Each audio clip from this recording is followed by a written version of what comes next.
Hello, so pio nau te ho. Tuni ni khun zong benglam hin khutu sim het kham anangai khom kin oi te. Ama sa penin hi cha channel a hin hong wa lut ma sa pen hi a. Subscribe na bol lo lai hi le mabana tu sim hong ki se ho zong na mu jing theina din subscribe na bol in lang chule notification bell long chu all in na ko jin. Tun tu sim chu anangai pan tau heti ama sa penin thumakai ga si heti mi atam zon benglam tin heaven kon khat chun pa beng tin zong a heavy benglam hi mi ching ta hi zong ti thei dingin a omin mingol ta hi ti thei dingin zong a om ji e chukit la ma hin kho hi nui za zong a ome benglam hin kho chu sim hi sau ta hin chule za chomin zong ki sejin he zo zai a hepui ain khomandan ho tu nya het kham ise diu hin nangin miching a hin tm mingol a hin tm tu sima kon hin anangai majin benglam ki tipa hin lom gol azujin ni khat hi aloi ho chi masangin mata in na chin lam ko ma thingphung khat achun anakal do tai aloi ho hong ting chop hla aloi ho chu ho king ding ati hi pha chom khat zawin alom gul ho jang ong ki zot tawin ama kom hin pha on benglam jong thingphung sang be lawa kon chun ahong chom hlan pe atin a hil aloi ho chu aking thei hle on a hin la chom lo ka in anui gam ki tawe ama pa jong ga ki ven a hil adil chen chu anom tapon athil keu chu anado tai am dan chu ahong chop hla na a chu thingba ham lingham chun adil chu akoi hla pi dan ai tai masanga chu pule paten toka changlawa dil na chen ji mong ohi dil ki ti chu pon nyau cha na me ha pon ve banga ki ve helowa a chen dan za chum khat ahi tu la ya pu pa lam tho hon jang a cheng ji tho ve kaneu lai ge chun khosunga ti asi phawe bin jong na cheng ji na la jun tu khang ge jin jong asam de ma ha so district langa dimasa kachari khanglui ja ho khon a cheng jing na la jove nunga gol thang ho masanga thil keu ki mulewa chop thla chu agel benglam jong aza chawalin ngaji chun alom gol hola jong zaw talovin lam thlang lang chun a chom hlan in langin anung jam tai nikhat benglam jong awale nan hai thei phunga hai thei min ho chu adu cha hle en ngaji chun kilo ane ding tin hai phunga chun akal do tai aman jong hai thei min ho chu akilon anewa set tai hai thei phunga ampet chun khosunga no pi phawe ho hongun benglam komin benglam nang mi pha mi hat hai thei go chu ki ho jong ne hin lo pi vo ati lo benglam chu alung hangin ke i ti in ka pha khapoi nei chapang bol ho na tin a hil no pi hon jong hai thei ani anum wal je o chun benglam mi phalo pa hai thei ga jong ke ho din hin lo he o kani anom po ve ka hin dai yon ne bo ve ati vin a hila benglam in jong lunghang ta in hai thei ga cha tampi alovin to lamin a hin le la tai benglam hin mi sei lo lo hi abol nom ten ji hi a thiam lo ho dia athama tham ha mi hem hiding dan a hi athini ana wawal ji chun hai phunga ko na hongkum su ding chu alung lal hle tan hezi chun amo to den jing tai pha chom khat zo hin hai phunga chun zulei khat hong kalin hai thega ni awa phat in abung bulangin a thlai su tai aman jong zulei chan cha ven heche zulei nyau cha ban abung bulanga a thlai su thele ke idia ka thlai su mo ding ham atin abung bulang a hin ngat in ahong kum gotan a hile leng su tho jing tai tul senan akini zengin a hile benglamin jong alal walin athimil lew tai nithla langin ahong khang do in a hile helai muna ana chu alung dong hle zengi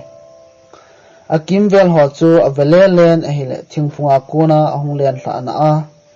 alu chang tul ata na chu atong zengin a hile benglamin jong hekaden hilai muna ka imut hi sot mong dan ai tai ka imut ka hi sai pi jong hunga ei chut kha di chet dan hi tin ati za hle alo changin tul ata tong na chu sai pi khonung hi sa ki hi nikhat apu pan binglam chu ai ge zu holin achi pi tan a hi la binglam chun in lama pu ding don lovin ai ge le pha thlana kun chun ai ge zu ho chu ane ne jing tan a hi apun abeng dim set ki hol do phat in binglam ko ma chun chi ta hi ti tin atupa binglam pai pe cha ven hi la khat cha na hol do pui ai la ni hla khojin ding nai lam a hi ta ji chun ahung te te hlon tai phat chom khat zoven binglam chun apu beng sunga ai ge zu ho du cha ji in lungthim a bolin apu za apu ai ge zu ka ne wa ji in kadam mo do tan lam jong ka zot but tapui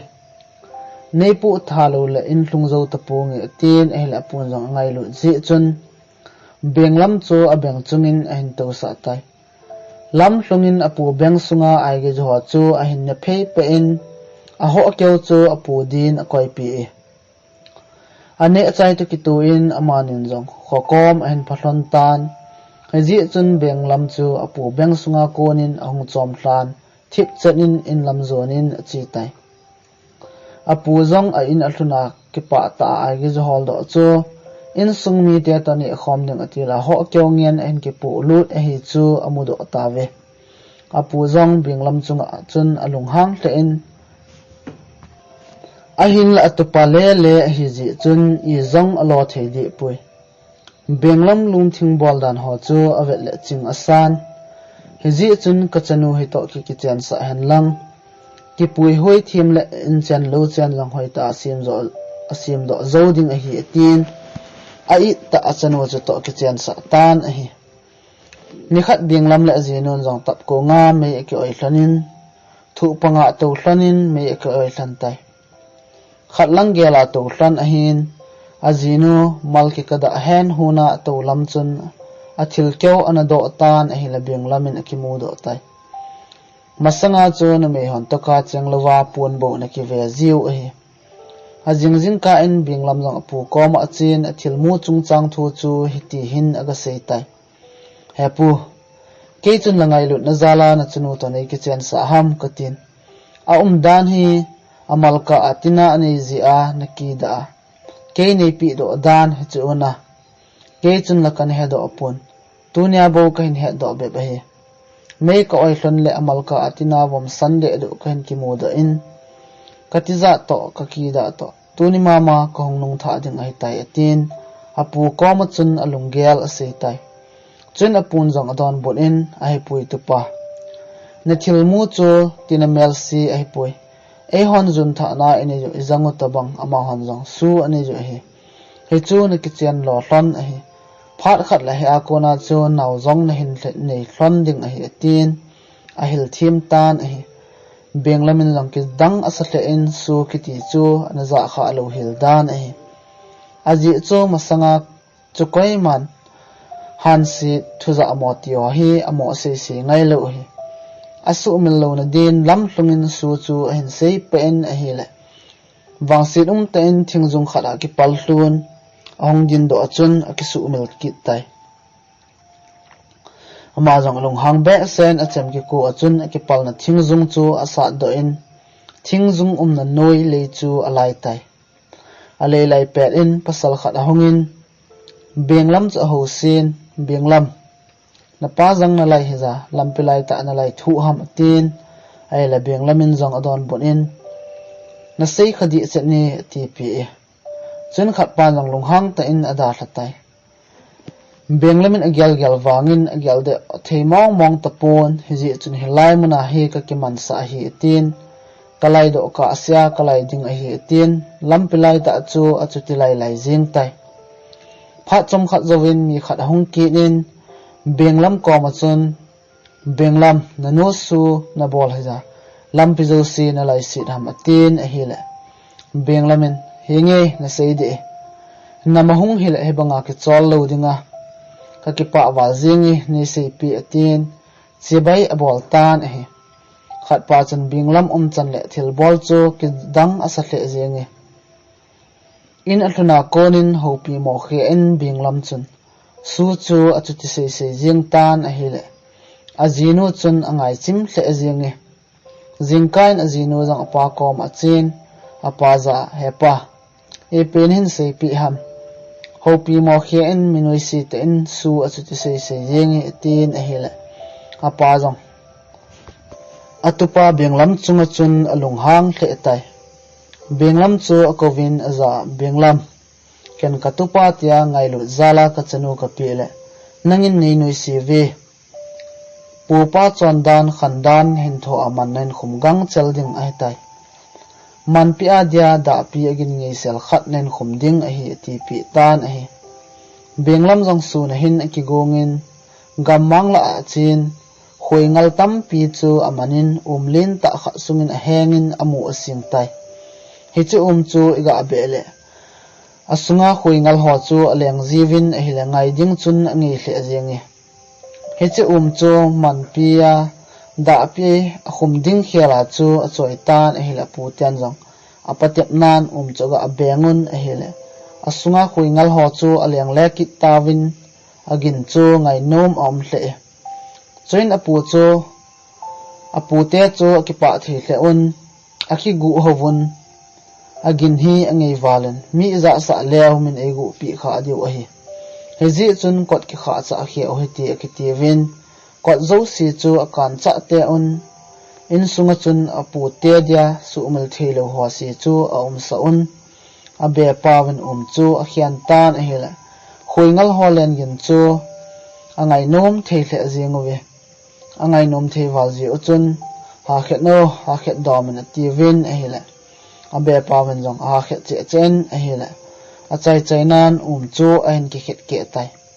khoingal ho chu alung hang sangen a hi phanon in sunga ho chu achuti de tawe kot ho chula ki mo hon do thelo hi ji in a hat pen pa chan bang lang khat hin phutlan hya kon chun ana na in ong jam do tawe benglamin a bol naw chu alung hang theile on heji chun bol gim ding ati tawe ni kha in benglam chu kovun ni som sunga sai pi lungchang hom pi lungchang ngal chang lungchang bom pi lungchang he ho si he na hin pu lut lo le na zinu kala pi diu a hitai nei bol naw hi kinoi si na sang pen a hitai ti win agi tawe ni khat benglam jong ki gong do in gammang lang chu azun tai sajoi hol le len a hilamun khat achun sajoi jol pet khat akimu do tai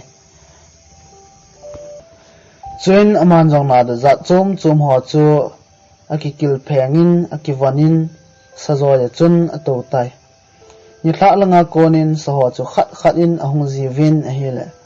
na do kikil phenga mihim tobanga lampia na to chu amudo phat lew akicha jiwin akinung le ki jitawe sa tampi ahung tan ahin la binglam ji chun akinung le ki jitawe saho jang ki ho to on heche khu igal kai thelo lew ki lai ban thi gam diu a hitai heji chun khat changin lai palgal kai ngam povin kitu to hitin ibon chawen ta khat chen in chiu heti kitivin sai pi chu sajo sila alin pen hi ji in ama sa pen in apan sa on haban banin salin sahat ho chu akigol phei pe on a chaina langin saniaw sahat zo lo ho chu apan sa on ahum ki zot tawi benglam umna kom cha hin phat on benglam chu ading do in a chop to a pen to thu jing tan a hila sa ho chu akicha thei walun azam nawin kola chun aleng hlagamun athigam tawe chen benglamin jang apu sei sahang ho lungchang zo si chu alado in lamin ahong kile ki tai salungchang ho chu apu kom aga thut in a hila apu chun kidang asan ati zatle benglam kom chun asejin kicha ti za jong hi hedom domin hin choi mongin katina jong ai pui nei bol gim naw kalung hang be siale nagim na dia ka sei thu ai bove hompi di he ki chat mi that ji minaji a hi ati pi in a hela benglamin jong lungdong ta in hepu hompi na ti chu i tawang ham tin lungdong ta in adong tai chen apun jong adon bot in nasa lungchang la do hola apol pen chu hompi a hi hompi hi aha na hat agana gang sajo sila azong ki chat pen hi humpi chu apol hi ti pi tan hi nikhat azinun benglam komen tuni kelo ka chi ding ahin sun tiang ni sa sat le thingkonga pon ka koi ho khu ana phoda in ti pi tai suna ni sa sat phat in thingkonga pon ho chu phodo ding atin thingkong chu ahongin ehile pon pol khat chu ahin ki mu do tan akicha hle e apun akoma humpi chu apol hi ti pi zi a chu apol zo si mo ki cha jeng ki dan ai tai nithla azinu hongwai hlun pharin azi pa benglam komen mizo sin lobu nei gamta e hon tu chana khum khat jong ki tung do lo lai ni sa sat gozu teng ki chol na ding jong umji lo jinglawang na chi a ilelwal teng nga ki chol do na dia ai kong be na ga khai ding a hitai ti pi tan a he ai kong ki ti he golui pau hen tu lain koi man amang tapon lam pheng tin khang lui je hon a se je vin khang tha tam pin wang het lo mai the dio ai tai azingin binglam jong lo lang zon in chen vadunga ai aman pan akol chu lo la ya thlem thlung chung khat a chun mol kang khat a phut in a khai tai nithla hongwai thunin azinu komen na sei bangin ai kong chu tunin thlem thlung chungin ka khai tai atin a hele azinu chu akipa hle zengi choldu na ding lobu nei dana akigyal ta azi chun azinu chun azing na khon in kovin lo achi hete tin thanom ta in achi ta ve lo hlun di lo a uichal pau chu a thanom che in a hlai hat zep in a hila masapenin a pangtai chun benglamin jong loi nu koma uichal pa chu pho o enjola ka ai kong khai chu anani do in ti tin a hila zinu chu alung dong pantai lo hlun lew seima bangin a uichal pa chun ai kong ki khai chu anani do atai chun benglamin jong azinu koma ka seibang banga uichal pan ka ai kong khai jong anani do ta hela hoila ya chol do diu hitam tin uichal chunga chun alung phamo hle azinu chu ama chungin alung phamo ki in ngol zong hi aphabe bana ki ngol mo ham ai kong be nga khain ka ti chu vadunga ai ho kho ka sei ni sa ki ham kem chol do na the ding bu neu khat ka sei na hi tin azi pa biang lam chu a ho se tai kum khat hi pu ta bal le bol thanin bal kal phat anai ta ji chun apun atupa biang lam komen tupa biang lam hello bol jong aga lo phat ai tan hiji chun na de ki thlenin a chunglang na chanding ha ole anoi lang zo na chanding ham atin a hile benglamin jong a chunglang chu phajate yin ti ji chun a chunglang a ki thlen tan e chen apon jong aza asin a chunglang na ti mong le dal zo si kho kila do in na la do chai ting ken bal ka ki kal ding a hitai tin benglam chu dal zo si kila do din asol tai benglamin jong dal zo si chu akila do in atam wal je in ki koi sit gam tan kum khat alo bol chu mo se ai tan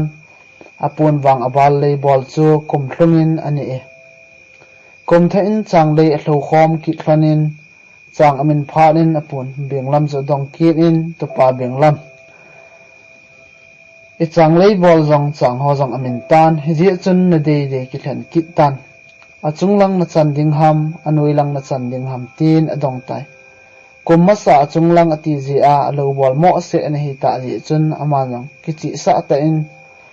tu kum wang ke anoi lang ka chanding ai tai atin ela puna za ai la ken chang han ki a chayang ting chu ting nangin akul ho ki ve tan ati pi in chang ga zo si apun aki at ki tan aham pathe zeng ki tai chang ga zo si aki at chai phat in chang kulngen aki tung tan benglamin jong apan na ding a di tapon heji chun dan lo dai lovin akozin kum khat alo bol chu mo se ki tai ni khat benglamin chang aphovin leito la chun anga tai kel chahon hi angal theon a hila benglamin jong alona ji he lo pha chun sunglen ta khat hin kel cha kha cha sepin a hila kel cha chu athitai ama jong ki chabe se in kel cha thisa chu choyin te asi khomu thei lo chang mun chu ma nga nu kom chun anga kojin thlang asamin hongvevo te asipin kyal cha khat azep li tai ten elami ho chun azep li chon asa jang kila tan te an ti ven hela beng lamin jang asa adu ji chon kyal cha cho ke zep li ai bo ve ke ho in langa kona ka hin choi hi ten ela khat anong thuta he do na dia ase je bo hin hezi chun beng lam chu aliu sa ta ve te asipi ango wanga chu khomu thei lo hi to te ase thlom hi ji a chu koiman athu se chu ta san pi lovu hi nikhat azinu lova chi ding konin azi pa beng lamza asin ke lova ka chi ding a hin nawjang phaten nadonin lang nithla lam ting in thlang khiang phung khu in thlanga khiang phung khu ni san en khoding a hin chetiang chang hi sumin na su chai helin lang chule nisan kot mai hi en kho tiang bulame jong an honin tin ada thatai azino po do akonin naw sen chu akap kap jeng tan ap lo wangin nawdon athep lo ji chun akap hai thei tapui aman jong ap timong mong ham tin naw sen cha ven ele alu phudit de chu amudo tan aji chun sakuling khara apudot dot lai chu asunin ele atu them khat hong po do in e chen aman jong hezi a heba hitika ka hinti tin alu chu ha me en ele atu zo si me do tan naw sen jong athitai athia ka thelo pha chon tina nai hizat pu ji a chuba chutika ka hinti kame do pi pha a nom ta imujing ta hela atin lunghlai selin amtai akinop sa le ka en nisan in thlanga khiang phung chu an kho ki tai aman jong mu do pha in kino ta in sumla su tum chule chang chu khiang phung chun apodo in khiang ba ka chun sum cho koin aga asujin hela acha thelo ji chun sum chu tul langin alyang thaji tai min khiang phung nisan kho tiang chang na sun ati chu khiang phung nisan kho tiang khiang phung a khon chang na sun ti agyal ki dan he akum su ki zen thil alyang hlo chu ga poto ki zen asu ki zen hela be in alyang thaki ji hita boy chenga chang su ding aboy pi la jin nisa na ki hejin akot mai chu nisan na kho ki tai aman jong nisan kot mai kho mu do pharin chang su ding chu anga do en kot mai lai ta chun mei ati in bu sung tan hila mei chu a ha che in a in chu aka chai hil tai ana in anaw sen lungdam sa amadia a I mu anaw chu akipom do manin a hi nithla azinu in ahung vai hlun le a inuvut vai su tan a hila pon hle in amo ka jeng tai thil su dan ho chu azi pa bing lam chu dongin a hila azi pa ngol wal ji a chang su ding zo si jang abu chai ke ya chula in jong an hal hla hi chu a hetim tan ato ding an sei pi jang chu kisi hlen ein la phachum ding ima am tapui pha chom khat zawin anaw hin hol kit tan chin benglamin jang ki pa ta in naw sen chu a hin pomin azinu za nangin het lo wangin naw sen hin tinanai tampi apu hi heji a chu I muthela wa sun ka atinanai kamudo phara kame do pile tu chana jong nom ta I munala hi tin chin aloi non jong naw sen chu phata in aven hela thisa hi chu a hedo tai heji chun ko sung khara naw sen chu hangin azi pa benglam chu khopam langa ga voidin asol tai benglamin jong naw sen chu ko achun achoyin aile helji chun lamka naw sen chu ahla sa patan ain la aman wang a hedo di pui ko kyau se chu aga vujin aga vui chai pharin ama jong in lam zonin ahung kilen a hile lampia anaw hla sa pa chu a hin ki mu do tai ama naw aga vui do a gyal ta ji chun lungdong ten aven ke ho naw thin khota a koi naw jong thi heza vui lo hela ja pai mang jing ham omdan hi ke ho naw sanga thi masadan a heje achungin tho e jong achu tai tin anaw ai pu ta chu aga chunin a hile agil lot do lo jinge chen aman jong hen da la pai pai tai ni khat zinon binglam comment asejin midang ziten sa popozing nangin la khat ve cha sa hin polut khalo ke wang na comment jong ka mong zo mong ta pui tin hi la binglamin jong adon bol in ka bol nom le ka bol moding ni hi sa ham thang kam nangi tin thang kamin chi tai azing ni khon thang kam beding atin a thang kam so chu aga ave phe pen hele thang khat achun sakhi ana o in ana hing na la je aman jong si zo to pelding atin thang ko ma si zo cha lovin sakhi tungtun chu to asi zo lo do ho chu akan be in sakhi ko ma chon ken thang kain kam beding a hin nang na chin lang na pinu ko ma kapun si zo hito apo in kasahi an honin ati e ti pi na tin sakhi chu asut lamin asol tai chen aman long thang ho chu akam ben akam chai phat in samene ding lung kinem pomin in lam en zon tai in atlunin kile sa thim ta in azinu komen nami hon tuinam tin aga adonge chin azinon adan bol in dal gop me itiki hon jong la tui ponti sala ngala hin polut khalo atin achuti phuntai benglamin jong adon bot ke in thanga sakhi khat o a ana hin na lai ji a si zo bo khat to kahin kan mana kahin sol chula na pinu komen si zo hito nei honin na tin kati chula hunglo ham ola lampi he lo ji agam mangpa hedem tin lungdong ta in azinu komen aseitai chen azinu chu alung hangin azi pa bing lamza ngol zong ataba ka hepui sakhi hita chu isol le thei ding le ida thang ke kama gam kileng ding ham atin azi pa chu thi mo chantai chen bing lamin jong don bor in ke ngol ji a sa chu ngol a jing tan he jong le lung neu hun jing le nga ka gama ding nga me ki hon diu tuita ne khom tho diu hi ti pi tai azing ni khon bing lamin jong len khat ki chajin khosunga bol ho chun len ga sep tai len se le ukyang lin ta khat hen ki se do in hila ma jong athanom hle zengi hi chu ukyang lin chu hen ki chajin thanom ta in ji cha te komin tu zan wang ukyang sa ni ediu ai tai tin hele aji cha te jong akipa thi hle ove acha te chun akoma hepa tuni wang ukyang sa ini te diu hita helana tivin ehila benglam chun iphat ma sangtho ki sei ngai lo kini ada theina lai hi pauji heaven tin kile sa thim ten acha te chu apho e ukyang chu that jong that masaloven khang bel khat sunga hin akozin khang bel chu mira sung tai khang bel hong sat phat in ukyang chun sa san ahung chom da in ehla vutla chun achu e benglamin jong bel chep chun ukyang chu azeb in ehla ukyang chu an chom da manin azeb hil kit tai ukyang chu azinu mal chunga chom da in vutla kona hung chom da hi je in vut tam pi akipo in ehla benglamin vut ukyang atin anui zahle anui pumin ukyang azinu mal chunga to chu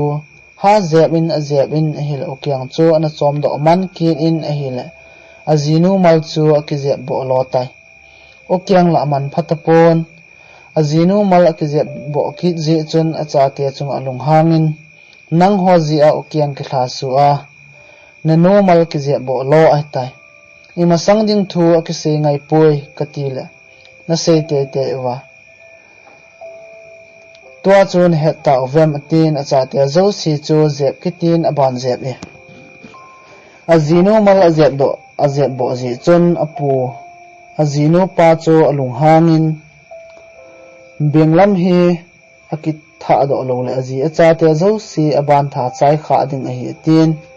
azing ni khon benglam chu beng khada pon khodang khada ga zu tai apun jong hi che kho chun benglam ka zu e tin awa le to hlang sap akop phe pe mei thai te asen ngong thim khat chun apu ti se cha zamang phil phulin heji chun ipi na se ham ipi na zo ham hin sei phakit avo hin tin a hela benglam chu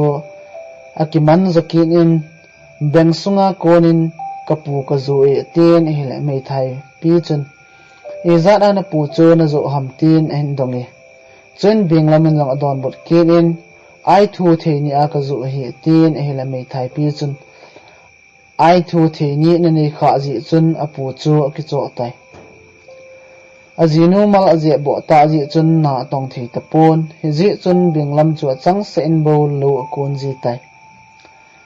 yakha khat azinun akomin asin ela lo ki kon thei tlowa hebanga thahada kewan hong kile ji sangin nikha in lam na hin za ting bal mai meding ho jong hin poji tango tin ayala beng lamin jong azing nikha in beng dim sen in meding hin potai azinun jong kamphat i to kima em tin kaden a hlom dom dom jong chu hin poji tango sun ni hlum hluma na tonga hizat za chu na hin pu jing nang wang na hat mong mong ji e tin e la beng lamin jong lo langa pu ding tam ta na la ji kaga pu be ding cho tin azinun akham wangin khojin ding konin lo langa me podin chi kitai nikhat jong he alo kon nan agil kil walin hezi chun lo zaw ho chun ne ding holin awa le tan hi le sun bu ne ting ne ding amin me ki hon chu amudo tai agil kil wal ji chun adu chahle en hezi chun me chu nen ane chai kejin adu wal na lamin hal khat nelwa aum ding jong chu anom pon hezi chun bel sumin alu hangin ahil alu chu ala do thei tapon agim hle jinge iti bol wanga ala do thei lo hil pha chun akitom za za jingin ahile le akichot nalin kol la in akitang su tai akita su nan wang phat te in gova phungka ala bel chu cha te in akizep tan chun aman long thani sunin alu chu la do ding atin ahile ana nine avun them khat tol levin akila do tai gova phungji akila do the hi ji chun gova phung chu e ngai lo pen kain kho hu do ke dia kapathin hi atin ni si le hi che gova phunga chun aga taw ji nikhat azinon chem holong sim tu dom dom in lang khet tu thei thei jong hian tu tangam he chem ho jong man thei talo tin hi la beng lam jong azing ni khon kho chu ma thi hiang din chi tai athil put chu agi ze in lampia aling anatan he ji chun aling chu khial gon hi la khial thei tapon ama wang athil put aling ko khat langa pudanin ki gelin en aling akhial helovin ama ki nung heza ahong ki pat do na langa nung chi ki ahitai aye cho man khodang azona chu azit langa put wanga khat lang ni nga chu athil put chu ahin aki hei do a kholang ahin zot ki a chu azit lang ni nga chu athil put chu ahitai he chu aman athil put chu aling ko khat langa chon do dana ki gel ahi akho hlunin pidang asakhain hechi kho chu ke ho khu to kilo mong mong e tin ama ho in chu midang in hi sa in aji chu khodanga chi dana ki gel jing na lai e ama ho in to kilo asa pen pa in noin athil put ho chu a kheng tan a helani thla lam buni phat ahong hitai buni phat hita ji chun aji nun cha te chu aku sa tan hile binglam chu alung dong hla in hi holai jong chu ka cha te be be a hi ve ai wangin ama ho hi apathi hle ve e het kha lo wangun bune din jong e kowun ke cha te hilaw la koima ko povin tin atin agil kil je chun a het kha lo la a hi wangin bune din chi tai in sung agawa lut le ano chu amudo khitan chen aman lang along gelin a kho to kilo to ka na in to ka eno kilo to a cha te to ka cha te kilo na ka in ano jong ka no zeng ki ne tin alung dong hle a in sung mi ten het hawa ho jing wangun aman wang a hedo wa apon a in ko ten ase pi phar un bo all tain in hedo be be ni khat bing lam jong to bing khun a chin e atatan e la to bing ho chun adat mo thi hle zengun alung dong thi hle we chun bing lam ko ma chun na to homa e na tha hi ipi phachum ham tin adong tawin a hele benglamin jong adon botin I to a homa e tha le isung dama I tha jong hat a hi tipi tan a hele khat ho jong chu to hom ding athanom thei hle we heji chun to hom ding nop je in benglam chu to ki vi sa ding ati tawe benglamin jong mei ati in thi tul ago am pe in khat khan ato vi pi tan a hele avi masa timin akipe pe on athi be tawe athi pe tawe akivi lo lai ho chu akichagam tawin heji chun benglam chu adong tawe benglamin jong long thim abolin nop asa awal wa khutiu a hi zo tiang hunglim do ki dio zo tiang e jong ki tubang banga tha thei dio bone jong ha dio a thau jong ha do dio a tai ke yong kana ki vi ti ra chu hitia ho ko hi ti pi phan in a bon chawin a ki vi sa chi tawe he chu khwa cheng to bing ho zo si chu benglamin a tha chai ke tan ane ago ho chu tampi an ke pu in lam zonin ong ke le tai akosung mi ho chun amudo phan un benglam chu adongun a hile thil umdan ho chu benglamin jong ase pi in chule thil de lo pu a chi ki ding thu jong ase pi tan a hile akosung mi ho chu thil keu poding chun aki gong gam tawe chun benglamin jong za wa seyen nume hawang hung the po vinati aji chu khosung lu ding ko na chu vadung len ta hin berlin ta sunga ki henga na pasal that in jong ki zap gal kai zo be hi ti phat chon nume ho chu aki gam tawin pasal hawang chu aki gong jing we azini kon pasal khosung upajo si chu berlin ta khat che an ki chayan benglam lam kainan achi tawe hokom vadung pang apha phanun ama hojang a bel sung chi uchun a ki hengon vadung chu zap gal kai ding ati tawin a hele a bel taw a ki wi wang loji uchun a bel sungun tui ademin tuila achun a thalut un athigam tawe benglam chun thil lo ho ai ji a chu thang thi ma midang ho ko ma chu bel to wi wang ding thu chu se do lo he benglam achang se a kho hong hluna khosung mi ten amu phanun alung dong tawe naloi hola em ati ven a hela benglamin jong azo zo seyen thil tam pi pi en ki pu je on atha chol thei hle on ji a chu ke in pha zo hi wa ka hin da hla ai tai in zo long teng ama ho jong hung thung tawin ti pi tan hi ni thum chan na gi ja jong ahong di lo phat un ama hon jong athi hidingin aging mo tawe heji chun benglam thana ding chu angai tu tawin khopa ma mun khat chu le ala jun tui asungon acho anang de on achunga chun kem khat adawin heje kem chu achim bai the din abol tawe benglam chu min bolen ti ho abol zilo heji chun benglam komen hiti hin ase tawe heche ke makhon ana kalhi ben ke ho bo ka to ji dio hi na tonga hung kon lo ho koi ma ki to sa lo ding a hi ti ven a hela benglam chun kem chunga to kal chu anga lal pantai khat holai pot do doin ama jong achen heche kem chunga chun aga to vin a hele aki hot det ji chun nom asa hle nom asa ji chun anom che ding de nan aki hot in a hela kem chu ahung chimin bonang la achun aleng lot in ahung do thei tapoi athane suna ki toma hung do te ding agut wangin athan azo mong pon hung do thei him tapoi hitia bonang la ki tom pe chun wang phat ten akomin hompi ahungin chuin benglamin jong hompi ko ma chun hompi lungsit in neila do in neila do po le na se ka ngai ding a hi ti pi tan el hom pin jong lado ing tim kani ding na hi chu o ati tai benglamin jong opai dang ani lo ji chun hom pi tu se chu anomin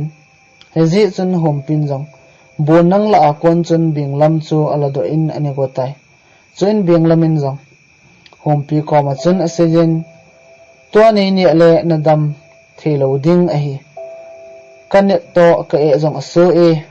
kisil thing ing ting e jong thang ting ka thin pha le ne le chon ka tui sel ding a hitai atin e la hom pin jong hi chu a phai tin benglam chu ki su thing din asol tai benglam jong ha zamin azamin mun khat achon nang sau ta ta in analem tai benglam ong kile lo hil pha chun humpin anung chu a hindal tan a hila benglamin nang analem chu amudo tai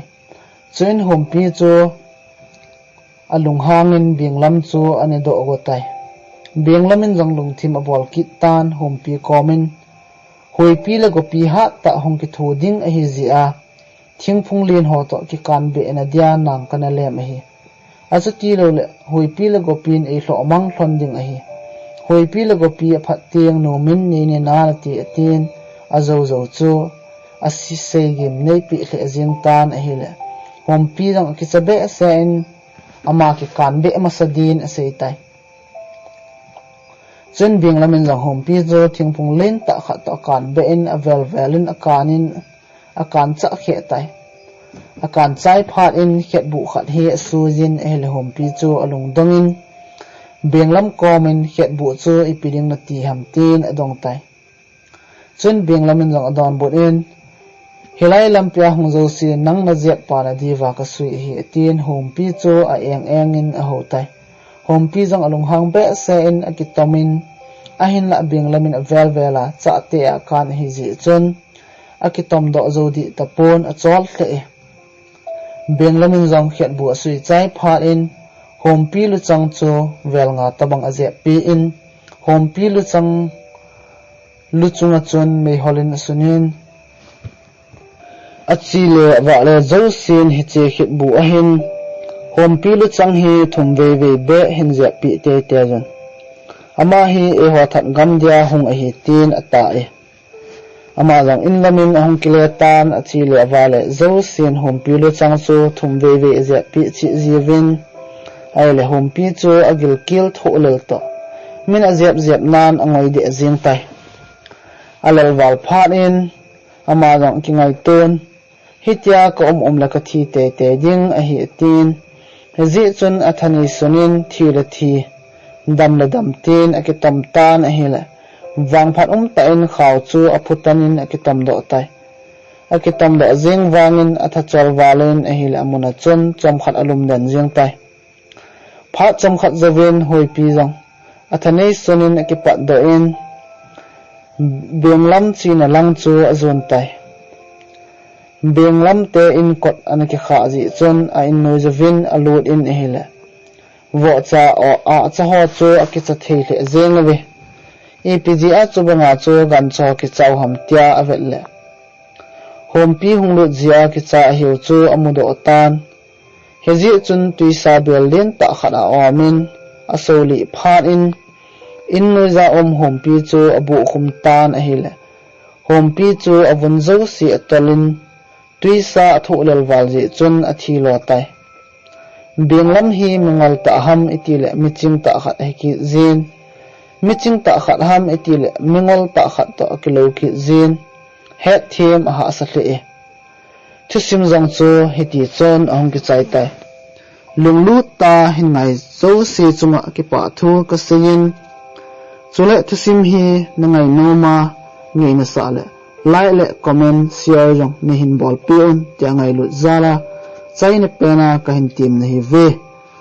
naw mun tin dam sel ta hote ka ki pa